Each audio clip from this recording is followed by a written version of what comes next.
Bismillahirrahmanirrahim. Assalamualaikum warahmatullahi wabarakatuh. Alhamdulillah hamdan katsiran tayyiban mubarakan fih. Wassalatu wassalamu ala sayyidil awwalin wal akhirin wa ala alihi at-tayyibin wa ashabihi al-ghurril mayamin wa man tabi'ahum bi ihsanin ila yaumiddin. Ya ayyuhalladzina amanu taqullaha haqqa tuqatih wa la tamutunna illa wa antum muslimun. Allahumma bika asbahna wa bika amsayna wa bika nahya wa bika namut wa ilaika an-nusyur. Asbahna ala fitratil Islam wa ala kalimatil ikhlas wa ala dini nabiyyina Muhammadin sallallahu alaihi wasallam wa ala millati abina Ibrahim hanifan musliman wa ma kana minal musyrikin. Amma ba'd. Ma'asyiral hadirin wal hadirat, jamaah salat subuh Masjid At-Taqwa Induk As-Sakinah rahimakumullah wa ra'akum. Alhamdulillah, bersyukur kita kepada Allah Subhanahu wa taala. Pagi ini kita diberikan kesehatan dalam diri kita dan kesehatan pada jasmani kita, serta kita mendapatkan rezeki dari Allah Subhanahu wa taala. Maka ketika seseorang mendapatkan tiga hal ini, maka sungguh dia telah mendapatkan dunia dengan apa yang ada padanya. Sungguh Allah telah membentangkan nikmat dunia kepadanya. Sebagaimana Rasulullah sallallahu alaihi wasallam mengatakan, "Man asbaha minkum aminan fi sirbih, mu'afan fi jasadih, wa 'indahu qutu yaumih, faka'annama hizat lahu ad-dunya bihazawafiriha." Orang yang berada di pagi hari, kemudian dia aman pada dirinya, tempat tinggalnya, serta aman pula pada jasmaninya, sehat, dan dia memiliki bekal makanan untuk satu hari itu, maka seakan-akan Allah Ta'ala memberikan kepadanya dunia dan seisinya. Maka bersyukur kita kepada Allah, kembali pagi ini kita dipertemukan dalam keadaan sehat walafiat dan dalam keadaan kita beriman kepadanya, karena tidak ada nikmat yang paling agung daripada nikmat hidayah, nikmat iman yang Allah berikan. Mudah-mudahan Allah senantiasa berikan kepada kita kemudahan untuk menjalankan perintah-perintah Allah Subhanahu wa taala. Kemudian kita bersalawat kepada Rasulullah sallallahu alaihi wasallam. Mudah-mudahan kita mendapatkan syafaatnya pada hari kiamat kelak. Kita berdoa kepada Allah Tabaraka wa Ta'ala agar kedua orang tua kita diberikan kedudukan yang mulia di sisinya, diberikan ampunan atas segala dosa-dosanya, serta diangkat derajatnya dan diberikan tempat yang paling tinggi di sisinya.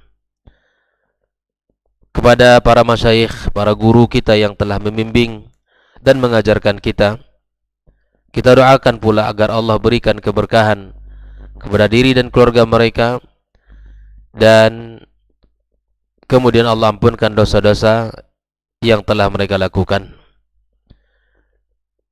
Kita melanjutkan pembahasan pagi ini tentang 200 tanya jawab seputar keyakinan dan akidah, sampai pada pertanyaan yang ke-100 atau 203 ya. Masih seputar tentang bid'ah ya. Pada pertemuan sebelumnya sudah kita bahas bid'ah yang menjadikan pelakunya kafir. Kemudian bid'ah-bid'ah yang tidak menjadikan pelakunya kafir, namun dia termasuk orang-orang yang fasik ya, karena melakukan sesuatu yang bukan anjuran dari agama Allah Subhanahu wa taala. Kemudian bid'ah terjadi pada dua hal. Pertama, pada ibadah kepada Allah, dan ada beberapa bid'ah yang sesungguhnya adalah terjadi pada bab muamalat, dan itu hukum asalnya adalah bagian daripada syariat yang harus disesuai dengan apa yang ditetapkan Allah dan Rasulnya.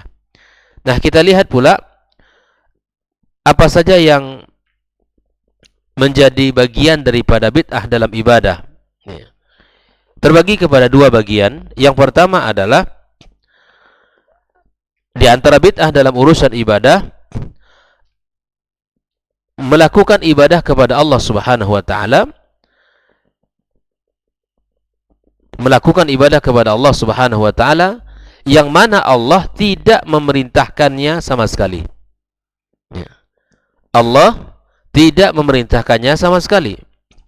Seperti cara ibadahnya orang-orang sufi dengan menggunakan alat-alat musik, atau bahkan mungkin sampai dia bergoyang, bertepuk-tepuk tangan, ataukah mungkin dengan bernyanyi-nyanyi di dalam melakukan ibadah tersebut.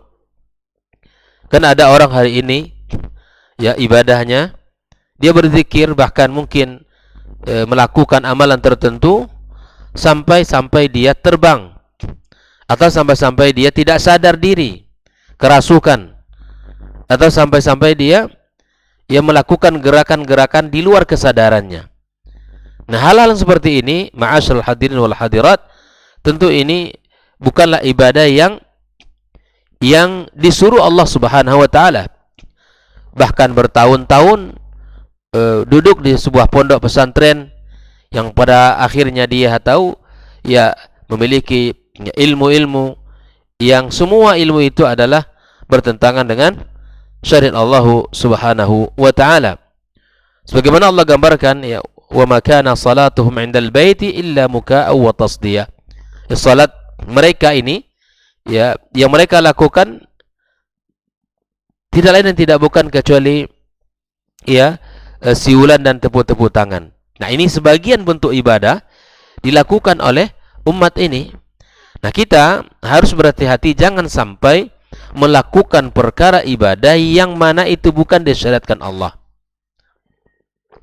Ibadah tidak bisa dilakukan sesuai dengan keinginan atau selera, atau mungkin dengan cara tertentu yang itu bukan dari panduan Nabi kita sallallahu alaihi wasallam. Maka di dalam ibadah kepada Allah, sebagaimana yang sudah kita sampaikan, harus sesuai dengan syariat dan harus sesuai dengan dalil. Jikalau tidak, maka akan masuk kepada bab dia akan ditolak amalnya. Sebagaimana Rasulullah sallallahu alaihi wasallam mengatakan, "Man ahdatha fi amrina hadza ma laysa minhu fahuwa raddun. Wa man amila amalan laysa alaihi amruna fahuwa raddun." Subhanallah. Jadi kita sudah faham bahwa ketika ibadah ini tidak disyariatkan oleh Allah, maka jangan dilakukan. Atau ketika dengan tujuan niat ibadah tapi kemudian tidak sesuai dengan contoh-contoh yang telah dianjurkan, maka ini juga tidak dilakukan. Adapun yang kedua adalah jenis ibadah yang pada asalnya disyariatkan, diperintahkan, namun tidak dilakukan sesuai dengan perintahnya. Kalau yang pertama tadi jelas dia bukan ibadah dan tidak pernah diperintahkan Allah atau Rasulnya, tapi dilakukan.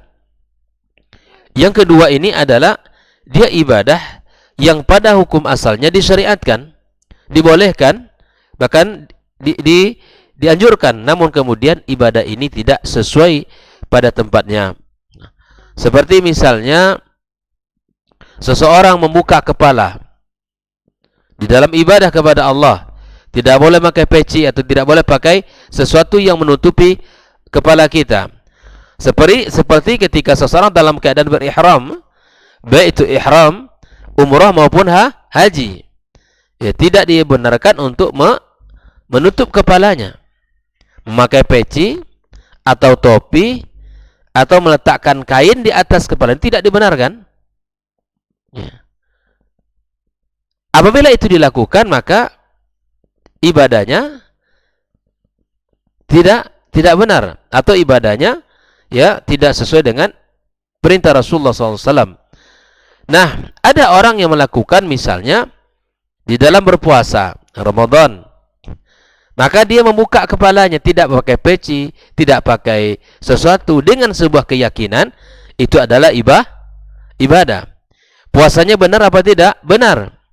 Tapi ditambahkan syarat khusus padanya, ya, seperti dalam puasa selama 30 hari itu dia tidak mau pakai peci.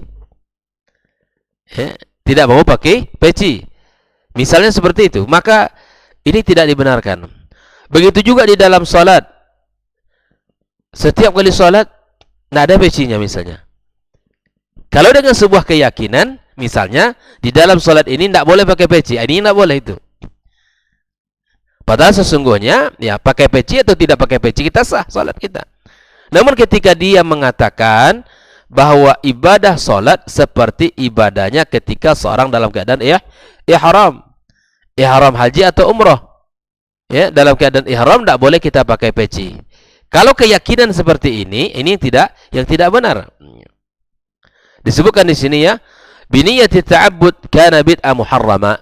Kalau hal itu dilakukan dengan niat ta'abbud, itu perkara yang diharamkan. Wa kadzalika fi'l sa'ir al-ibadat al-masyru'ah, mengerjakan beberapa ibadah yang disyariatkan, fi ghairi ma tusra'u fi, pada perkara yang tidak disyariatkan. Kasalawatin nafal, ya, melakukan salat-salat sunnah fi awqatin nahi, jam-jam atau saat-saat yang dilarang dia salat sunnah.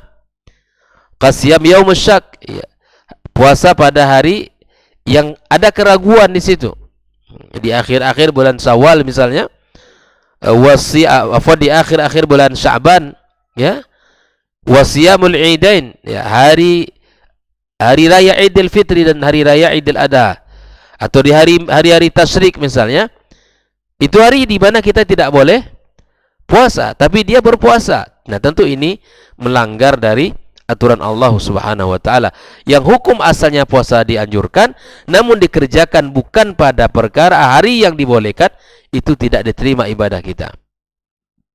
Contoh hari tasyrik itu kan 11, 12, 13, kata Nabi, ayyamu aklin wa syurbin, hari di mana kita makan dan minum, ya, menikmati, ya, hari-hari itu dengan keindahan, dengan banyaknya daging-daging korban yang disembelih, maka kita makan itu daging. Hari-hari itu tuh hari-hari di mana kita menikmati, ya, hewan-hewan ternak kita, dan tidak boleh dibenarkan, tidak boleh ya kita lakukan puasa sunnah di hari itu. Andai ada orang yang hari-harinya siam Daud, ya, misalnya, atau dia sering puasa Senin Kamis, atau kebetulan pada hari itu adalah hari-hari yang tidak dibenarkan dalam syariat untuk berpuasa, maka tidak dibenarkan. Nah, pahami bahwa hukum asal ibadahnya dibolehkan, namun ketika tidak dilakukan pada waktu yang telah ditentukan, ini juga tidak dibenarkan dalam agama kita, ya. Baik, inilah dua hal ibadah, ya, inilah dua hal bentuk-bentuk, ya, bid'ah di dalam ibadah. Yang berikutnya adalah beberapa kondisi, ya, bid'ah yang ada pada ibadah. Ini untuk menentukan apakah ibadah itu tertolak atau tidak tertolak. Inilah kondisi-kondisi bid'ah di dalam ibadah, ya. Yang pertama adalah ditolak seluruhnya. Ya, ibadah itu ditolak seluruhnya. Ini tidak boleh dilakukan, seperti menambah jumlah rakaat salat subuh dengan menjadi 3 rakaat.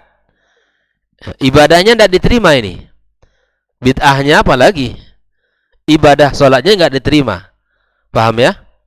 Menambahkan sesuatu pada perkara ibadah yang sudah sabit itu tak boleh. Ya. Atau dalam salat maghrib dijadikan 4 rakaat. Karena saking semangat ibadah, kenapa kita tidak ditambah saja? Kan baik itu. Baik ya. Subuh kenapa tidak dibuatkan 4 rakaat saja? Padahal subuh ini Masya Allah badan kita fresh. Kan? Badan kita lagi mantap. Kita baru bangun tidur, istirahat. Ya, kenapa tidak 4 rakaat? Kenapa atau lebih daripada itu? Kenapa 2 rakaat? Ya, itu kenapa itu urusan Allah, syariat itu. Maka lakukan apa yang diperintahkan. Jangan dicoba-coba untuk ditambah-tambahkan. Nah, ibadahnya batal apalagi tambahannya. Nah, ini maksudnya. Ibadahnya itu batal apalagi tambahannya itu. Tidak akan diterima Allah Subhanahu wa taala. Atau salat yang 4 rakaat dijadikan 5. Atau ibadah-ibadah yang lain sudah dijelaskan. Bulan Ramadan itu kenapa tidak 2 bulan saja? Iman kan lagi kuat itu. Nah, ibadah yang dilakukan seperti itu batal. Seluruhnya. Wa kadzalika in naqasa mithli dzalik. Adapun kalau tadi menambah, sama hukumnya dengan mengurangi. Ya. Salat zuhur itu kan lagi-lagi panas-panas, orang lagi sibuk kerja. Kenapa enggak 2 saja? Gitu kan? Dibaliklah. Subuh jadi 4, zuhur menjadi 2 misalnya. Ini kan menambah atau mengurangi sama hukumnya. Tidak dibolehkan dan semua ibadah itu tertolak.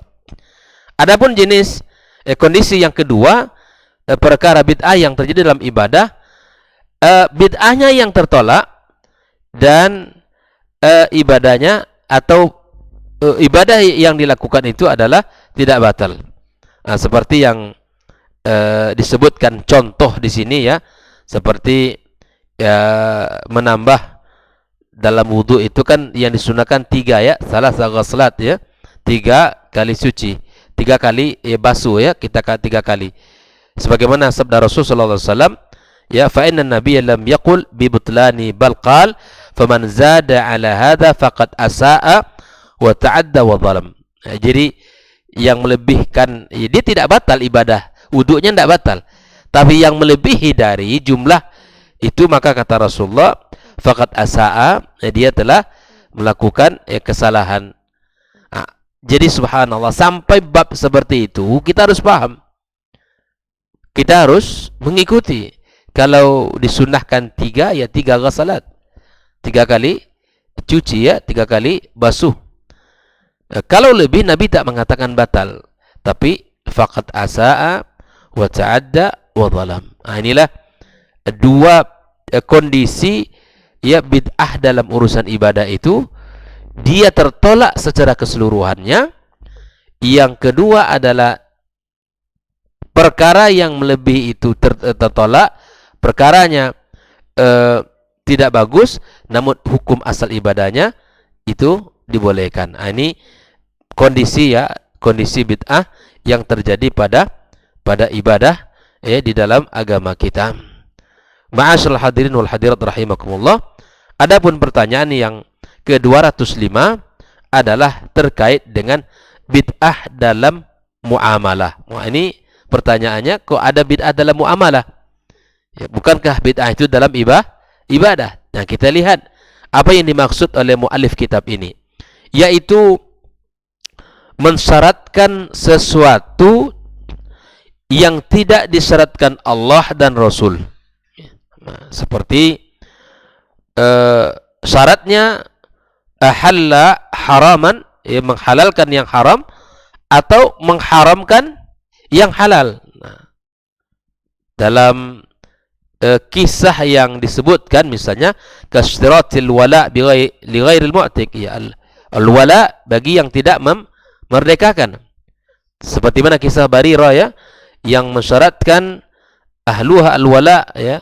Qama Nabi sallallahu alaihi wasallam fahamidallahu wa athna alaih, lalu Nabi berdiri memuji Allah dan menyanjungnya. Tsumma qala amma ba'd ya, fama balu rijalin yashtarituna syurutan laysat fi kitabillahi, ya, bagaimanakah kondisi orang-orang yang mensyaratkan sesuatu yang tidak disyaratkan Allah dalam kitabnya. fa ayyuma syartin laisa fi kitabillahi fahuwa batil. Setiap syarat yang dibuat di luar ketentuan Allah dan Rasul maka batal. Ya. Wa in kana mi'atu syartin, walaupun syaratnya 100 sampai 100 syarat. Faqada Allahu ahaqu wa syartullah awthaq. Ya, ketetapan Allah ya dan syarat Allah lebih kokoh dan lebih kuat. Di syarat Allah itu lakukan, jangan dibuat syarat-syarat baru. Yang ditetapkan Allah pasti benar. Yang ditetapkan Allah pasti kuat.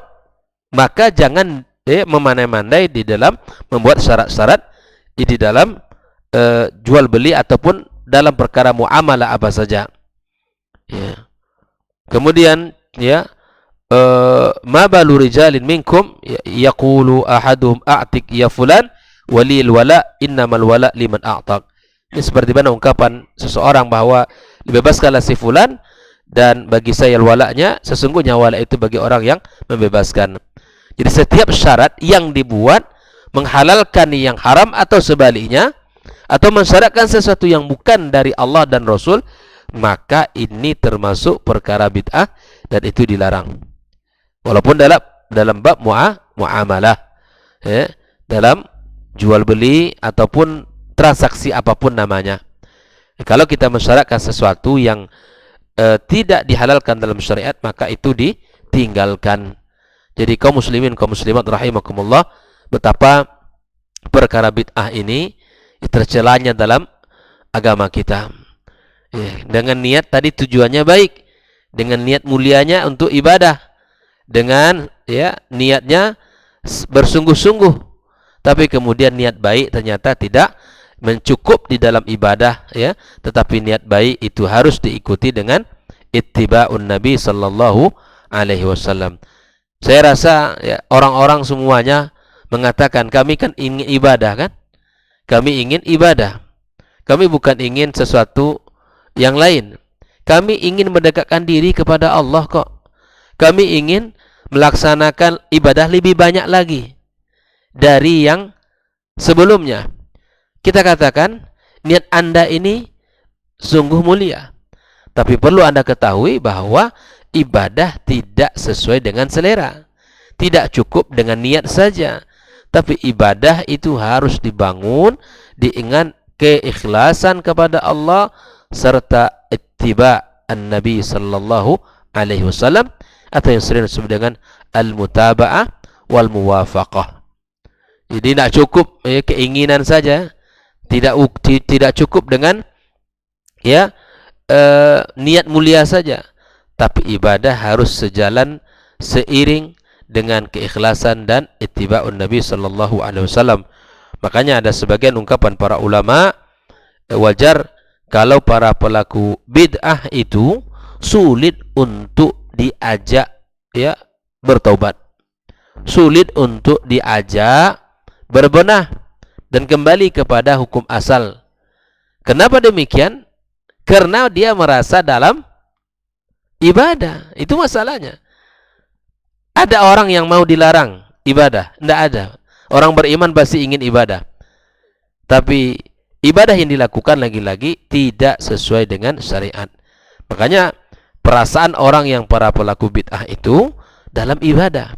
Dan makanya dia tidak mau untuk ditegur, untuk diingatkan, untuk dibenahi, untuk diperbaiki. Tidak mau dia, karena berat hatinya meninggalkan ibadah itu. Dia sangka ibadah tapi bukan. Dia sangka adalah kebaikan tapi tidak. Ini adalah ketertipuan di dalam melakukan agama Allah Subhanahu wa taala. Maka jangan sampai kita tertipu dan terpedaya dengan jenis-jenis ibadah yang ternyata itu bukan syariat Allah Subhanahu wa taala. Ya, sekali lagi dengan memohon kepada Allah Subhanahu wa taala niat yang tulus, kemudian diikuti dengan al-ittiba' an-Nabi sallallahu alaihi wasallam adalah harus terpenuhi dalam unsur ibadah kita, Jangan sampai semangat dan niat baik saja di dalam ibadah dan tanpa diikuti dengan ittiba'un Nabi sallallahu alaihi wasallam. Semoga bisa dipahami makna mutaba'ah itu. kita mencontoh ini ibadah atau bukan. Kalau ibadah mesti ada dalil. Ya, kalau ibadah mesti ada panduan. Ini maksudnya. Dilakukan oleh Rasul seperti apa kita lakukan. Para sahabat seperti apa kita ikuti. Dan para tabi'in seperti apa mereka melakukan, kita lakukan itu. Insyaallah kita akan selamat dan kita akan kuat. Ya, ibadah itu kalau dilakukan sesuai syariat akan lezat dan nikmat. Tapi ketika ibadah tidak dilakukan sesuai dengan syariat, dia hanya akan menghadirkan ya kegersangan dalam jiwa, bahkan menjauhkan kita dari Allah dan Rasulnya. Wallahu ta'ala alam. Ya, semoga Allah subhanahu wa ta'ala berkahi pertemuan kita, dan semoga Allah subhanahu wa ta'ala jaga kita dan keluarga kita dari ibadah-ibadah yang bid'ah atau ibadah-ibadah yang tidak disyariatkan. Subhanakallahumma wa bihamdik, asyhadu an la ilaha illa anta astaghfiruka wa atubu ilaik. Wassalamualaikum warahmatullahi wabarakatuh.